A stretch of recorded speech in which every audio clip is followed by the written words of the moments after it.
سلامونه درنو لیدونکو، خدای دې وکړي چې تاسو جوړ سلامت اوسئ. نن د یو بلې کوچنکۍ ویډیو سره یم تاسې سره چې غواړم تاسو ته در وښیم چې تاسې خپل د کور داش څنګه ولګوئ، څنګه کلچې پخې کوئ یا څنګه کیک پوخ کوئ او څنګه وکولای شئ چې یو دیګ هم په داش کې پوخ کړئ. نو زه غواړم چې تاسو ته ښکاره کړم چې څه رقم یې دا درجې کار کوي د داش او څنګه باید دا تاسې چالانه کړئ او هره درجه یې څه معنا لري. نو زه دا دې درجې ته نږدې کېږم چې غواړم تاسو ته ښکاره کړم. نو دوستانو دلته وینئ چې دا داش دوه رقمه درجه لري چې یو یې د بیک ورته وایي، بل یې برویل دی. راځئ چې اول بیک وګورو. ما ګورئ بیک ور ووهئ، صحیح ده نه؟ وخت چې بیک ور ووهئ دلته تاسې درجې حرارت ور ووهئ.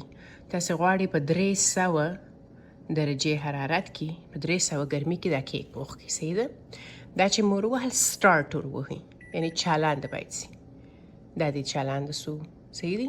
وخت چې تاسې بیک ور ووهئ ستاسې داش د لاندې د خوا څخه د دغه ځای څخه داش اور یې چالانده کېږي. درسته ده؟ دا کیک به مثلا تاسې دلته به ایږدئ یا کلچې یا هر شی چې تاسې پخوئ دلته به یې پورته ایږدئ، دا اور د لاندې د خوا څخه چالانده کېږي. بیا به نو داش وتړئ او پرې پرېږدئ چې دا چالانده اوسي تر څو چې ستاسې کیک پوخ سي.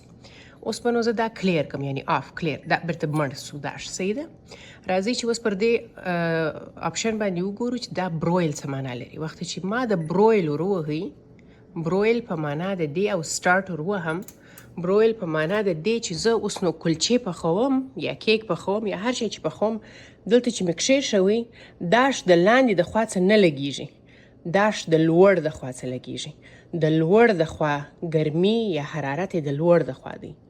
پوه شولست دوستانو؟ نو که تاسې برویل ور ووهئ او داسې فکر کوئ چې د لاندې د خوا داش لګېږي، د لاندې د خوا نه لګېږي او دغه کیک یا کلچه د سر د خوا سوځي یا د سر د خوا پخېږي، لاندې اور نسته.